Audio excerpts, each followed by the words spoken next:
नमस्ते दोस्तों, welcome to endorphin miles. और आज का मेरा वीडियो होने वाला है मॉर्निंग स्ट्रेंथ ट्रेनिंग का और फुल डे डाइट और मेरा इवनिंग में रनिंग को लेकर। तो इस वीडियो में मैंने बेसिकली अपना मेन फोकस स्ट्रेंथ ट्रेनिंग को लेकर करा है, क्योंकि रनर के लिए स्ट्रेंथ ट्रेनिंग और अपने मसल्स को प्रोटेक्ट करना उतना ही इंपॉर्टेंट है जितना वो अपने माइल्स कवर करता है। मेरा मेन फोकस है मसल्स को प्रोटेक्ट करना, स्ट्रेंथ गेन करना और अपने रनिंग का परफॉर्मेंस इंप्रूव करना। तो चलिए शुरू करते हैं। अक्सर एक जो रनर होता है, बेसिकली वो जब बहुत ज़्यादा रनिंग करता है तो उसके ना मसल लॉस हो जाते हैं।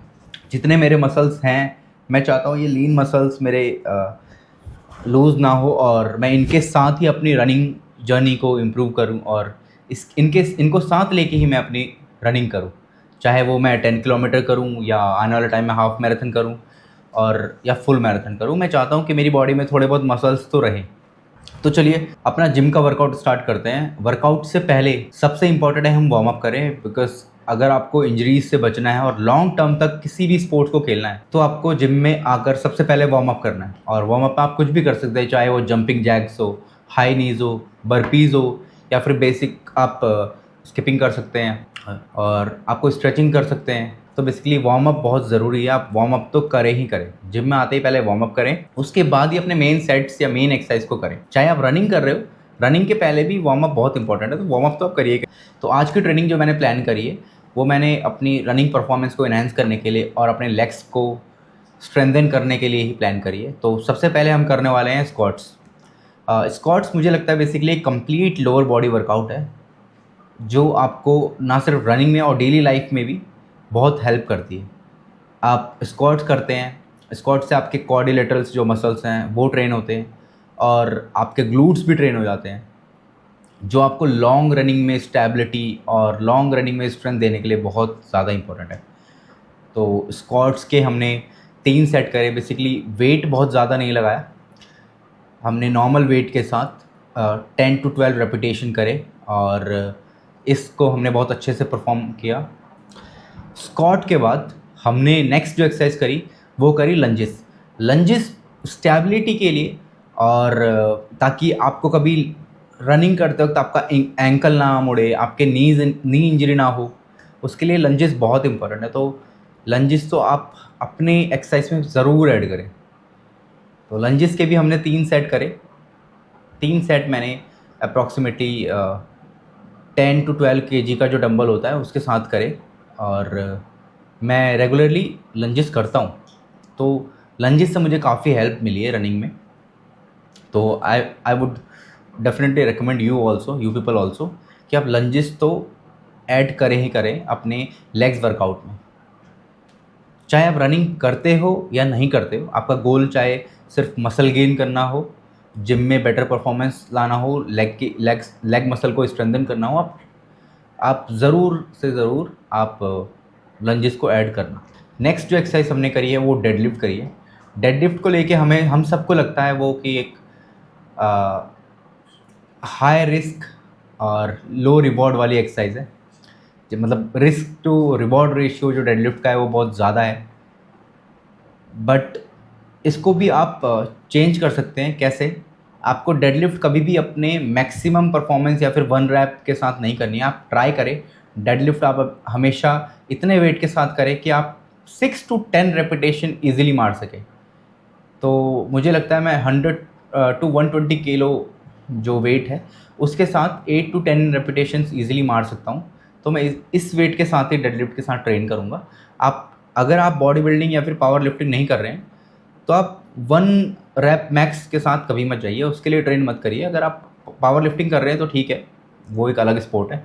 अगर आप अपनी पोस्टीरियर चेन को स्ट्रॉन्ग बनाना चाहते हैं तो डेडलिफ्ट से बेहतर कुछ नहीं है। ये एक ऐसी कंपाउंड एक्सरसाइज है जो आपकी लोअर बॉडी, लोअर बैक और आपके पोस्चर को बहुत इंप्रूव करता है, जो जब आप लॉन्ग रनिंग करेंगे तो उसमें आपको बहुत ज़्यादा हेल्प करेगा। तो डेडलिफ्ट आप ज़रूर ऐड करें, वीक में 2 बारी तो आप डेडलिफ्ट पक्का करें। और डेडलिफ्ट पोस्चर और इंजरी प्रिवेंशन के लिए बहुत ही ज़्यादा इंपॉर्टेंट एक्सरसाइज है, तो आप इसको कभी कभी भी मिस ना करें, डेडलिफ्ट पक्का करें। जब भी हम रनिंग करते हैं और पुश ऑफ में जो सबसे ज़्यादा हेल्प करती है वो काफ मसल ही है। तो मुझे लगता है काफ मसल्स को भी आप ट्रेन कर सकते हैं। वैसे काफ मसल्स हमारी रनिंग के साथ ट्रेन हो जाती है, बट फिर भी आप जिम में इसके लिए अलग से टाइम निकाल के इसको भी ट्राई कर सकते हैं और इसको भी ट्रेन कर सकते हैं। तो काफ भी ज़रूर से ट्रेन करिएगा। तो इसके साथ ही हमारा लेग्स का वर्कआउट कंप्लीट हुआ। हमने सबसे पहले स्क्वाट करे, स्क्वाट के बाद हमने करे लंजेस, लंजेस के बाद मैंने डेडलिफ्ट करी, डेडलिफ्ट करने के बाद हमने लास्ट में करे अपने काफ रेजेस करे। तो हमारा लेग्स का वर्कआउट कंप्लीट हो चुका है। जो नेक्स्ट वर्कआउट है हमारा वो है चेस्ट के लिए। चेस्ट के लिए मैंने ज़्यादा वर्कआउट इसमें नहीं करा आज। चेस्ट के लिए मैंने सबसे पहले फ्लैट बेंच प्रेस करी और पुशअप्स करे। बेंच प्रेस जो है वो चेस्ट और आर्म्स दोनों को स्ट्रॉन्ग करता है। बेंच प्रेस के भी मैंने 3 सेट करे, 3 सेट 10 to 15 रेपिटेशन। और जो अगली एक्सरसाइज मैंने करी है चेस्ट के लिए वो करे हैं पुशअप्स। पुशअप्स बहुत बेसिक एक्सरसाइज है पर बहुत ही ज़्यादा इंपॉर्टेंट एक्सरसाइज है। पुशअप से ही हम लोग जब भी वर्कआउट स्टार्ट करते हैं, जब हम ट्रेनिंग स्टार्ट करते हैं तो हम पुशअप्स स्टार्टिंग से ही ऐड करते हैं। बट पुशअप्स बहुत ज़रूरी है, आप डेफिनेटली इसे लगाएं। आप अगर और कोशिश करिए कि पुशअप्स आप हमेशा अपने वर्कआउट के लास्ट वाले सेट में लगाएं, क्योंकि आप पहले पुशअप्स करते हैं ना तो आप अपना फुल पोटेंशियल नहीं दे पाते हैं पुशअप्स में। जब आप ऑलरेडी ट्रेन कर चुके होते हैं चेस्ट को, उसके बाद आप पुशअप्स करेंगे तो वो बहुत ज़्यादा इफेक्टिव है। और मुझे ये पहले नहीं पता था, पहले मैं हमेशा पुशअप्स पहले लगाता था। बट जब से मैंने पुशअप्स को अपने एक्सरसाइज के बीच में या फिर एक्सरसाइज के लास्ट में लगाना स्टार्ट किया ना, जब मैं अपर बॉडी वर्कआउट या फिर मैं चेस्ट का वर्कआउट स्पेशली करता हूँ, तो मुझे बहुत ज़्यादा हेल्पफुल ये लगा। और इससे मेरी जो बेंच प्रेस है उसमें भी स्ट्रेंथ बहुत अच्छी गेन हुई है। मैं इजीली अब 110-120 kg बेंच प्रेस इजीली कर लेता हूँ। तो मुझे लगता है ये बहुत अच्छी एक्सरसाइज है और सबसे इम्पॉर्टेंट एक्सरसाइज है, और आप इसे कहीं भी कर सकते हैं। इसका एक सबसे अच्छा बेनिफिट ये है कि पुशअप्स के लिए आपको जिम, आपको इक्विपमेंट्स की ज़रूरत नहीं है। आप बस घर पे हो, छत पे हो या ट्रैक पे हो, पार्क में हो, आप कहीं पे भी पुशअप्स कर सकते हैं। तो चेस्ट के लिए मैंने सिर्फ 2 ही एक्सरसाइज करी और ये मोर देन इनफ है। नेक्स्ट जो एक्सरसाइज मैंने करी है वो पुलअप्स करें। पुलअप्स बहुत ही ज़्यादा इंपॉर्टेंट एक्सरसाइज है और बहुत ही ज़्यादा हेल्प करता है रनिंग में भी पोस्चर इंप्रूव करने के लिए। और पुशअप से आपका बैक और शोल्डर दोनों ही ट्रेन हो जाते हैं। नेक्स्ट जो एक्सरसाइज है वो हमारी लास्ट एक्सरसाइज है आज की, और वो है प्लैंक्स। प्लैंक्स हमारा जो कोर है उसको स्ट्रेंथ करेगा, उसको स्ट्रॉन्ग बनाएगा। और अगर हमारा कोर स्ट्रेंथ हो रहा है, कोर स्ट्रेंथन हो रहा है, उससे हमारा पोस्चर बेटर होगा।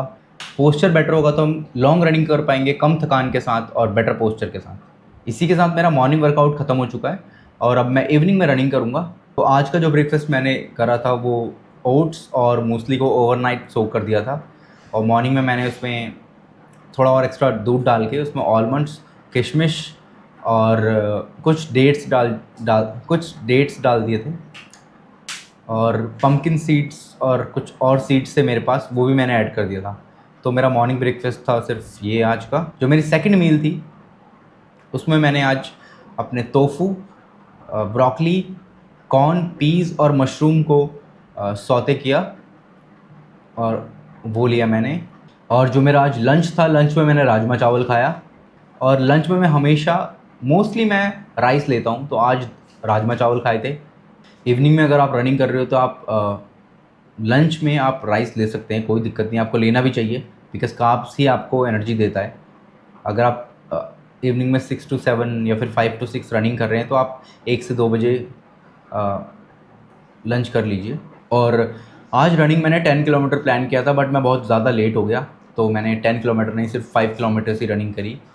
बहुत इजी पेस के साथ मैंने रनिंग करी। रनिंग के लिए भी वैसे भी मैं बहुत लेट हो चुका था। मैंने 8 बजे आज रनिंग करी और 5 किलोमीटर रनिंग करी मैंने 32 मिनट्स में। तो रनिंग में जो मैंने कैलोरीज बर्न करी है आज वो 435 कैलोरीज बर्न करी है। 5 किलोमीटर मैंने रनिंग करी है with the average pace of 6.29 पर किलोमीटर।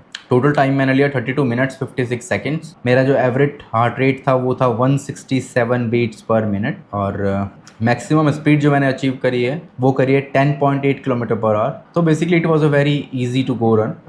आज की रनिंग मेरी स्किप भी हो सकती थी बट मैं स्किप करना नहीं चाहता था बिकॉज अभी कमिंग संडे में मेरा 10K का रन है। और मॉर्निंग का जो मैंने वर्कआउट करा आज वो भी मैंने अप्रॉक्सीमेटली 2 घंटे वर्कआउट करा, but it was including the rest and the workout. Approximately मैंने 692 और अराउंड 650 कैलोरीज बर्न करी है। मैंने पूरे दिन में आज 1100 कैलोरीज बर्न करी है।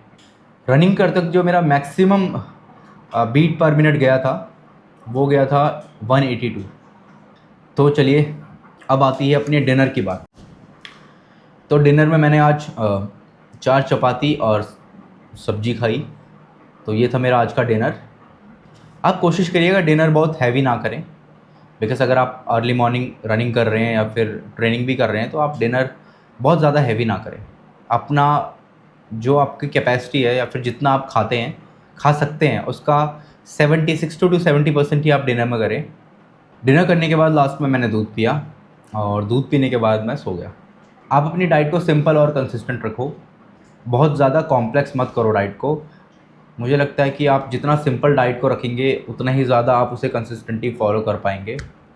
एक बात मैं आपको बताना चाहता हूँ, अगर आप रनिंग कर रहे हो या फिर नॉर्मली भी आप वर्कआउट भी कर रहे हो, स्ट्रेंथ ट्रेनिंग कर रहे हो, तो आपको हाइड्रेशन का बहुत ज़्यादा ध्यान रखना पड़ेगा। अप्रॉक्सीमेटली समर्स तो वैसे ही आपको 4 to 5 लीटर्स पानी तो पीना ही चाहिए।